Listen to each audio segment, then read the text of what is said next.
I have a few questions from the audience in general. So maybe to start off with you, Clarissa, there is a question about how transferable the algorithms are when you apply to images from different hospitals. So that's something that we are testing. For that reason, we also are collaborating. We have two different centers, the Amsterdam Medical Center and also the Rabobank University Medical Center. So we would like to test also from different sets and in different hospitals. And we have performed yesterday a test on images from a hospital in Germany, and the results are being very well. But we still don't have, we can say, quantitative measures, but we will provide it. But so far, the results are very encouraging. Excellent, thank you. So maybe a question for Victor now. Well, a very quick question is, have you got an estimate of how many data sets or repertoires will become available on COVID and when? That's a very difficult question, but I think many immunoreceptor research groups are working on this. So I think in the future there will be many single cell data and bulk sequencing data becoming available. And I think in China, they are working a lot on this. So I would think that the first also large scale data sets would come from the BGI, maybe the Beijing Genomics Institute also. Yeah. I also had my own curiosity for you, Victor, because we are hearing quite a lot of people that can get COVID again. So do you have a take on this loss of immunity? How can it happen? How likely it is? Yeah. I think this was also addressed. So I rewatched the last YouTube stream from the last session, and somebody said that this may be a rare instance, but I think, of course, one has to stratify this by age. So older people, in older people, vaccination is not as good as in younger people, but usually adaptive immunity works. If you have an infection, you are immune to that infection up to a certain degree. It depends on how many years. Of course, because, so for example, for tetanus, we have to refresh our vaccination every 10 years. For some diseases or vaccinations, we don't have to do it ever again after we have one vaccination. So it depends. But I think usually you are immune to the infection after you have been infected. So I think there is no problem with getting reinfected. Maybe if you have an underlying immune disorder or something. But just to be very clear, if reinfection were possible, then our whole theoretical framework of how adaptive immunity works would be wrong. So I think it has to be said very, very clearly that, so yes, you are immune. It must be like that, yeah. I see, thank you. Question for Fabian. The technical question, whether you analyze the different scRNA-seq data sets separately and then correlated, or did you use a joint model to start off with? Yeah, very good point. So that's why I tried to differentiate in the first part of the talk, where you basically just look for where you see overexpression of one of these factors, that this is mostly done separately. So all the initial pre-processing until you go to count matrix usually is done separately in those efforts anyway. But then downstream, particularly if you have access to all the 25,000 genes, the transcripts, then you actually really want to analyze and jointly look at those data sets. Unfortunately, most of those batch effects are nonlinear. That's why basically the community in the past few years has been really trying to do sort of leverage manifold learning or graph alignment or things like that to actually map them on top of each other. Only then you can downstream and initialize. So for the single first association study where we showed the epidemiological associations, this was done separately and just adding covariates such as data set as a control. But for the sort of longer vision, we will be doing, and we start to doing it jointly. Unfortunately, it's not as many data sets where we have full counts. Thanks. Another question for Clarissa. This is about the use for diagnosis. So how soon can the disease be detected with imaging?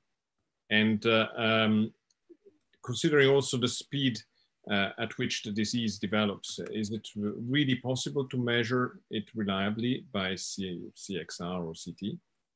About the speed, yes, you can see the progression in the images, because you can see exactly how much of the parenchyma is being affected. So you can really see the progression of it. How fast or how often these patients can be imaged, it depends on the hospital and the protocols that they are following, but they can use this to do it.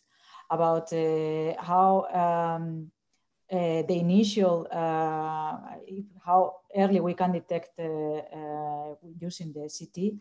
Well, it has been recommended not to use CT or imaging in general for screening of patients for different reasons. So for those patients that they have no symptoms or they are very mild, it's not very well recommended. So we don't know exactly if we can detect very early stages, but what we have seen is that we can see some of the features already earlier than what you can see, for example, with the test. Before being positive, test positive, you can see already some features on the scan. Yeah. I see. And would that apply also to patients that do not go on to develop serious symptoms, you reckon? Well, that's what I said. Is for patients that they are asymptomatic, but maybe they have other features. They have other diseases, for example, pneumonia. Right. Then you can assess it and then you distinguish. It's very difficult to distinguish, but it's possible still using a set of different diagnostic metrics, and then you can do it. But how fast you can do it is, as I said, they are not being used at the earliest stage, so we don't know. I see. So another question for Victor. There's a question about how you can deal with the bias while you design the machine learning model, because your data is incomplete and keeps coming on stream. Can you comment on that? So did they specify bias? So there are different types of biases. There is technological bias, of course, depending on the sequencing platform and the library preparation that you used, etc. So this is exactly where the AIR community is trying to develop standardized library preparation approaches that we in the future hopefully use all very, very similar experimental technologies to make data sets that are actually comparable across studies, which is still a problem in immunoreceptor research. If we talk about metadata, so genetic background, so HLA, for example, or age or sex, how to adjust for that. So there are some classifiers that can already adjust for genetic background, so for HLA, but to really adjust for all of these confounders in one machine learning approach is, I think, an ongoing topic of research. And we will, and I'm not aware of any approach that can, at least for immune receptors, can solve this. Also, I think especially since it's very hard to simulate those confounders, it would be great if we could just use our simulation approaches to simulate these effects. But since we do not yet fully biologically understand how these confounders affect immune receptor research, it's quite immune receptor data sets, it's quite hard to simulate them and then develop benchmarking even outside of experimental data sets. Yeah. Thank you. So I have another question for Fabian now. The question would be, do you know, I mean, we all know that somewhat inexplicably, some young people also get a very severe disease and die. And there are several theories as to whether it's a very strong viral load or it's genetic or so on. Do you see potential, and how much more data will we need to be able to tease apart the variation from single-cell RNA-seq? Yeah, I think it's a good point. I mean, currently, right, we're just describing the healthy, sort of naturally occurring variation of this particular receptor levels. Obviously, there's loads of things that could vary downstream that could potentially also influence how the whole machinery would work. Having said that, we're looking also at variation in pediatric data sets. And we do see some expression, so not completely gone expression, but just much lowered expression in the upper airways. And I think most impact for answering more specific questions will be once we are getting access to, I think, the quite many single-cell RNA-seq data sets that are coming up in the disease situation, both obviously of real tissue as well as infected cultures and so on. So there's loads of projects happening in this direction. Many of the HCA community, essentially this is like the only part that they in many cases are being able to keep up in the lab to do as an experiment. Many colleagues in Lifetime, for example, from Italy and Spain contributing to that.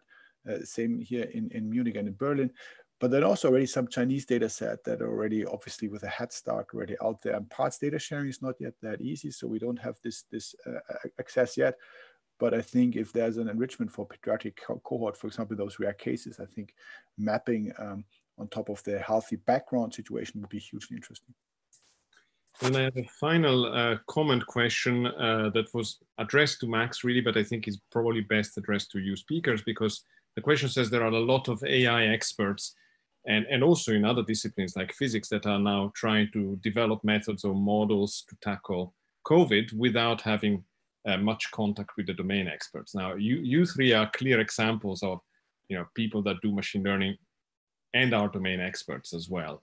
What is your take on this kind of army of the willing? Yeah, Fabian, please. I recently read this nice cartoon, is that the number of COVID experts in Europe is increasing exponentially. Yeah. And I think this answers this a bit. I have the impression that for some areas, so obviously myself, I'm also not being particularly interested in host virus response. So we've just had this long atlas lying around, which we've been working on now. Now we map on top of it. So also there's a pivot happening here. But I think some of the areas potentially, and this is now my naive interpretation, really looking forward to what the others have to say to that, have been, I think, underexplored. For example, the whole area of epidemiological modeling, where there's like so many hard conclusions being drawn out and sort of made for the population, but they do lack quite a bit of the basics that we in classical systems biology, right? You wrote a book about it, Guido, right? The whole answer in it. I mean, this is just not being done. And there's obviously not as much data and there could be issues, but still, right? There could be at least a little bit of, let's say, model comparison and some base factor thing or something like that. People just don't do it. And I think they're getting experts from other areas in and to potentially sort of really create that models maybe with new tools. I mean, this area of epidemiology modeling has been rather small. I think the most up-to-date model I read up was from 2008 in a PNAS paper that's sort of being reused now. So it's not as a dynamic an area as maybe we're used to in molecular biology. So maybe it's interesting to reinvigorate, I guess. You know what I mean, those areas. Excellent. So let's hear from Clarice as well. Yeah, I think that well, I mentioned it in my talk also. I mean, I think that we have to avoid AI for AI's sake, because we have to really try to help and then try to focus on what is needed. So it's important to understand what clinicians need in this time of crisis and how we can help. I mean, it's not difficult to make an AI model for a medical imaging, but it's very difficult to make an AI model that has that is clinically meaningful. So I think it's important to together. We need to work together to create something that is really useful and can be really used and can really have an impact in practice and also in this crisis.